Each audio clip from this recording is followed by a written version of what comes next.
ਇਸ ਦੇ ਵਿੱਚ ਜਿਹੜੀਆਂ ਬੁੱਕਸ ਬੱਚਿਆਂ ਨੂੰ ਦੇ ਰਹੀਆਂ ਹੈਗੀਆਂ ਉਹ ਅਸੀਂ ਹਰ ਰੋਜ਼ ਕਲਾਸ ਵਾਈਜ਼ ਦੇ ਰਹੇ ਹਾਂ ਵੀ ਤਾਂ ਜੋ ਸਕੂਲ ਦੇ ਵਿੱਚ ਰਸ਼ ਨਾ ਹੋਵੇ। ਔਰ ਬੱਚਿਆਂ ਨੂੰ ਸਟ੍ਰਿਕਟਲੀ ਮਨ੍ਹਾ ਕੀਤਾ ਹੋਇਆ ਕਿ ਬੱਚੇ ਨਹੀਂ ਆਉਣਗੇ ਔਰ ਉਹਨਾਂ ਦੇ ਪੇਰੈਂਟਸ ਆ ਸਕਦੇ ਹੈਗੇ। ਔਰ ਇਸ ਤੋਂ ਇਲਾਵਾ ਜੇ ਉਹਨਾਂ ਦੇ ਕੋਈ ਨੇੜੇ ਤੇੜੇ ਕੋਈ ਇੱਕ ਮੈਂਬਰ ਆ ਕੇ ਭਾਵੇਂ 6 ਬੱਚੇ ਨੇ ਸਾਡੇ ਕੋਲ ਕਿਤਾਬਾਂ ਲੈ ਜਾਏ 7 ਦੀਆਂ ਲੈ ਜਾਏ, ਅਸੀਂ ਉਹਨਾਂ ਨੂੰ ਬੁੱਕਸ ਦੇ ਰਹੇ ਹਾਂ ਤਾਂ ਜੋ ਸਕੂਲ ਦੇ ਵਿੱਚ ਰਸ਼ ਘੱਟ ਹੋਵੇ ਔਰ ਬੁੱਕਸ ਬੱਚਿਆਂ ਤੱਕ ਪਹੁੰਚ ਸਕਣ। ਵੈਸੇ ਤਾਂ ਸਾਰਾ ਸਾਡਾ ਮਟੀਰੀਅਲ ਔਨਲਾਈਨ ਹੈ, ਆ ਹੀ ਰਿਹਾ ਡੀ ਚੈਨਲ ਦੇ ਉੱਪਰ ਵੀ ਆ ਰਿਹਾ, ਚੈਨਲ ਨੰਬਰ ਸਵੈਮ ਪ੍ਰਭਾ ਦੇ ਉੱਪਰ। ਔਰ ਜੋ ਸਾਡੇ ਸਕੂਲ ਦੇ ਅਧਿਆਪਕ ਨੇ ਉਹ ਵਟਸਐਪ ਗਰੁੱਪ ਦੇ ਮਾਧਿਅਮ ਰਾਹੀਂ ਵੀ ਬੱਚਿਆਂ ਨੂੰ ਸਾਰਾ ਮਟੀਰੀਅਲ ਪਹੁੰਚਾ ਰਹੇ ਹੈ। ਔਰ ਇਸ ਤੋਂ ਇਲਾਵਾ ਜੇਕਰ ਕਿਸੇ ਬੱਚੇ ਨੂੰ ਕੁਛ ਪ੍ਰੋਬਲਮ ਹੈ, ਸਮਝ ਨਹੀਂ ਆਉਂਦਾ, ਤਾਂ ਉਹ ਵਟਸਐਪ ਗਰੁੱਪ ਦੇ ਵਿੱਚ ਸਾਡੇ ਸਾਰੇ ਸਟਾਫ ਮੈਂਬਰ ਜਿਹੜੇ ਉਸ ਕਲਾਸ ਨੂੰ ਪੜ੍ਹਾ ਰਹੇ ਹੈ ਉਹਨਾਂ ਦੇ फ़ोन ਨੰਬਰ ਹੈ, ਤਾਂ ਉਹਨਾਂ ਨਾਲ फ़ोन ਦੇ ਉੱਤੇ ਉਹ ਕੰਟੈਕਟ ਕਰ ਸਕਦੇ ਹੈ।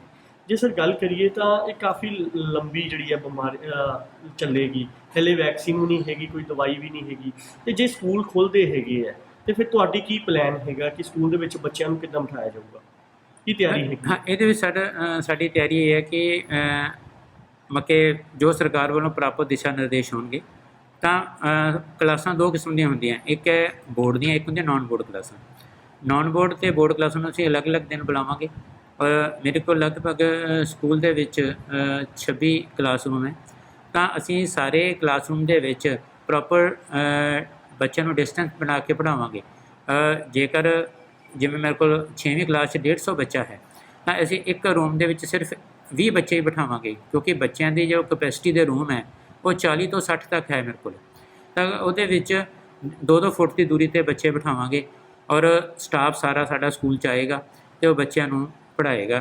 ਔਰ ਇਸ ਤੋਂ ਇਲਾਵਾ ਬੱਚਿਆਂ ਦੀ ਸਿਹਤ ਦਾ ਧਿਆਨ ਰੱਖਦੇ ਹੋਏ ਅਸੀਂ ਉਹਨਾਂ ਨੂੰ ਪ੍ਰੋਪਰ ਸੈਨੀਟਾਈਜ਼ ਕਰਾਂਗੇ ਔਰ ਉਹਨਾਂ ਦੇ ਹੈਂਡ ਵਾਸ਼ ਕਰਾ ਕੇ, ਔਰ ਉਹਨਾਂ ਨੂੰ ਇਸ ਮਹਾਂਮਾਰੀ ਬਾਰੇ ਅਸੀਂ ਪਹਿਲਾਂ ਫਰਵਰੀ 'ਚ ਦੱਸ ਚੁੱਕੇ ਹਾਂ ਸੈਮੀਨਾਰ ਲਗਾ ਕੇ। ਇਹ ਮਹਾਂਮਾਰੀ ਪੰਜਾਬ 'ਚ ਫੈਲੀ ਹੁਣ ਹੈ, ਪਰ ਜਦੋਂ ਪਹਿਲਾਂ ਚਾਈਨਾ ਤੋਂ ਸ਼ੁਰੂ ਹੋਈ ਸੀ ਤਾਂ ਸਾਡੇ ਸਕੂਲ ਦੇ ਜਿਹੜੇ ਚੇਅਰਮੈਨ ਹੈਗੇ ਡਾਕਟਰ KC ਅਰੋੜਾ ਜੀ, ਉਹਨਾਂ ਨੂੰ ਬੁਲਾ ਕੇ ਸਾਡੇ ਸਟਾਫ ਨੇ ਅਸੀਂ 2 ਸੈਮੀਨਾਰ ਇਹਨਾਂ ਦੇ ਫਰਵਰੀ 'ਚ ਕਰਾ ਦਿੱਤੇ ਸੀ ਤਾਂ ਜੋ ਬੱਚਿਆਂ ਨੂੰ ਇਹਦੇ ਬਾਰੇ ਤਿਆਰ ਕੀਤਾ ਜਾ ਸਕੇ, ਉਹਨਾਂ ਨੂੰ ਸਮਝਾਇਆ ਜਾ ਸਕੇ, ਉਹ ਤਾਂ ਜੋ ਬੱਚੇ ਆਪਣੇ ਮਾਤਾ ਪਿਤਾ ਨੂੰ ਵੀ ਇਹ ਸੰਦੇਸ਼ ਦੇ ਸਕਣ ਵੀ ਕਿਸ ਤਰ੍ਹਾਂ ਅਸੀਂ ਇਸ ਤੋਂ ਬਚਣਾ ਹੈ, ਕਿਉਂਕਿ ਇਹ ਸੰਭਾਵਨਾ ਹੈ ਉਸ ਟਾਈਮ 'ਤੇ ਲਗਾਈ ਜਾ ਰਹੀ ਸੀ ਕਿ ਲੰਬੀ ਚੱਲੇਗੀ ਇਹ। ਤਾਂ ਬੱਚਿਆਂ ਦੇ ਐਗਜ਼ਾਮ ਵੀ ਵਿੱਚ ਆਉਣੇ ਸੀਗੇ, ਤਾਂ ਅਸੀਂ कोशिश करके अपने एग्ज़ाम ਤਾਂ ही पहला कंप्लीट कर लेते सीगे। जो सरकार के नियम हैं, जिस तरह से जो भी सरकार के नियम अभी तक लागू हुए हैं, डिट्टो 100% उसको फॉलो किया जा रहा है। अगर हम स्टाफ बुला भी रहे हैं तो हम इसका पालन कर रहे हैं कि कितने स्टाफ आएगी और उसका प्रॉपर प्लान बना हुआ है।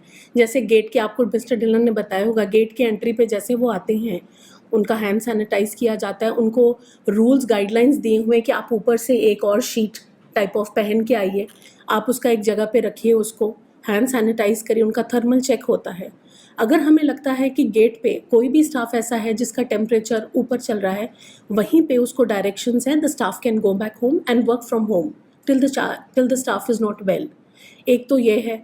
दूसरा, जब स्टाफ स्कूल आ गया, सपोज कर लो स्टाफ पूरा ठीक है and they have come to school, जब वो स्कूल आ जाता है सारे social distancing norms, the wearing of the gloves, the wearing of the mask and maintaining all the norms, own tumblers, अपने अपने टम्बलर्स लेके आते हैं, अपने अपने कप्स, टिफ़िन्स आते हैं, सब कुछ लेके आते हैं, और जो भी उनकी गाइडलाइंस है उससे कुछ ज़्यादा ही हम लोगों ने स्टाफ के लिए रखा हुआ है। इसके अलावा एक और चीज़ है, जैसे हमने और भी एक्स्ट्रा गाइडलाइंस, जैसे you bring a cloth bag which is washable, you wear shoes which are washable, you wear simple cotton clothes which are washable, so that when you go home you don't put your family at risk. आप उसी time पे उसको wash करके next day you wear something else and come. अगर देखें तो बच्चों की ऑनलाइन क्लासेस कैसे चल रही हैं? सर, जो DCM ग्रुप के बैनर के अंडर जो हमारा दासन ब्राउन स्कूल है, हमने पेरेंट्स को और बच्चों को प्रॉमिस किया था कि 1 अप्रैल से हमारी क्लासेस शुरू होंगी। और आपको ये जान के खुशी होगी और हमें बड़ा फ़ख्र है अपने टीचर्स पे कि हमने 1 तारीख से प्रॉपर ऑनलाइन क्लासेस हमने शुरू कर दी थी, बल्कि 9th और 10th के लिए था 27-28 से ही शुरू गई थी मार्च में। और तब से लेकर आज तक हमारे एक दिन भी ऐसा नहीं हुआ है जब हमने क्लासेस को रोकी हैं। एक दिन जिस तरह से प्लानिंग हमारी थी वो हम कर रहे हैं। और इस दौरान हमारे टीचर्स के लिए मैं बोलना चाहूँगी कि ये वॉरियर्स के रूप में खड़े हुए हैं। एक तो हमने फ्रंटलाइन वॉरियर्स के बारे में सुनते ही हैं, ये वॉरियर्स के रूप में खड़े हुए हैं। आज के दौर में अगर आप देखेंगे कि एक हाउसवाइफ को घर का भी काम होता है, परिवार में बुजुर्ग भी होते हैं, बच्चे भी होते हैं, इन सब के साथ साथ उन्होंने हमारे साथ कंधा से कंधा मिला के एक एक क्लास ली, हर एक बच्चे की प्रॉब्लम सॉल्व की, और एक भी क्लास, कोई भी सिलेबस ऐसा नहीं हुआ जो हमने छूट गया, जो हम अगर स्कूल आते तो कराते, अब अगर हम घर पे हैं तो भी हम वही करा रहे हैं।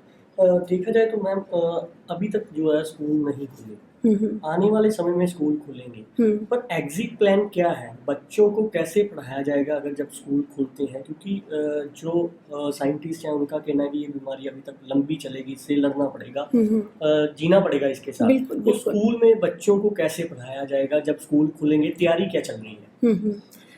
तैयारी हमारी इसकी बहुत सारे लेवल्स पे चल रही है। एक एडमिनिस्ट्रेटिव लेवल पे हमारी तैयारी चल रही है, जैसे इस दौरान अभी फ्रंट ऑफिस पे जो भी आता है, आपको गेट की बात मैंने ऑलरेडी बता दी। अगर फ्रंट ऑफिस पे कोई आता है तो हमने ऑलरेडी क्यू मैनेजर्स रखे हुए हैं, डिस्टेंसिंग के नॉर्म्स वहाँ फॉलो किए हैं। जो सोफ़े आप देख रहे होंगे वहाँ पे भी नंबरिंग की हुई है, ताकि कोई भी बंदा, एक तो अव्वल तो वो आएगा नहीं अगर कोई बीमार है, अगर कोई ऐसा बंदा आ भी जाता है तो वो अलग अलग डिस्टेंसेस पे फॉलो करेगा। दूसरे लेवल पे हमारी एक टाइम टेबल की तैयारी चल रही है कि हम किस दौरान और किस तरह से बच्चों को हम स्कूल खुलेगा जब तो बुलाएंगे। सबसे पहली बात, जो स्टेट गवर्नमेंट की डायरेक्शंस होगी और जो सरकार की होगी, सेंट्रल गवर्नमेंट की, इसके अलावा CBSE की जो डायरेक्शंस होगी कि किस को बुलाया जाए, हम उस हिसाब से करेंगे प्लानिंग। हमारी ये कोशिश रहेगी 8वीं से लेकर 12वीं तक जो हम क्लासेस बोलते हैं, सीनियर क्लासेस है, उनके लिए हमारी तैयारी हो।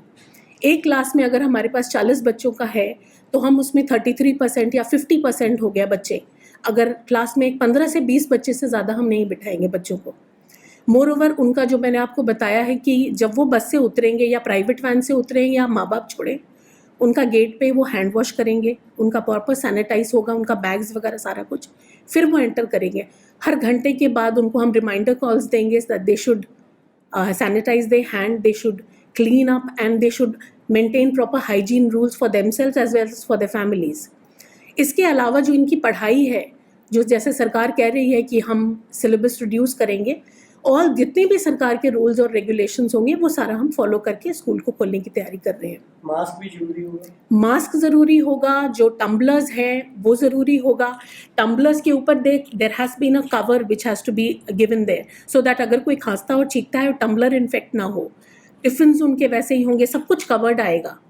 जो उनके बैग्स हैं, minimum things to be carried to school, जितनी रिक्वायरमेंट है बस उतना ही लेके आएँ, और घर जाने के बाद उसको किस तरह से सैनिटाइज करें, वो सारे रूल्स हमारे फॉर्मुलेट हो चुके हैं स्कूल में। माना जाए कि स्कूल्स जो हैं अब वो तैयार हैं कि अगर सरकार की वेट कर रहे हैं या प्रशासन की वेट कर रहे हैं कि कब आदेश आए और स्कूल खुल सके, बिल्कुल यही चीज़ है। हाँ, बिल्कुल बिल्कुल। और जो एडमिनिस्ट्रेटिवली हम लोग को जो हैंड वॉशिंग स्टेशंस वगैरह बनाने हैं, उसकी भी पूरी तैयारी चल रही है, वो भी काम साथ साथ चल रहा है।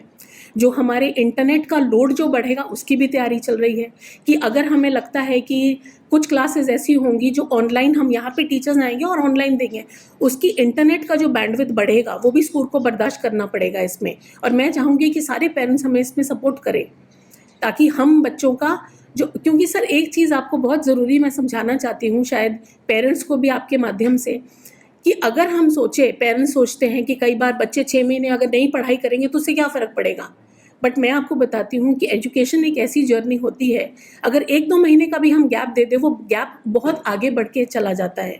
वो गैप को हम ज़िंदगी भर कई बार फिल नहीं कर पाते हैं, इसीलिए हम ये जारी रख रहे हैं और ये जारी रहेगा। हमारी तरफ से जितनी मेहनत होगी हम करेंगे।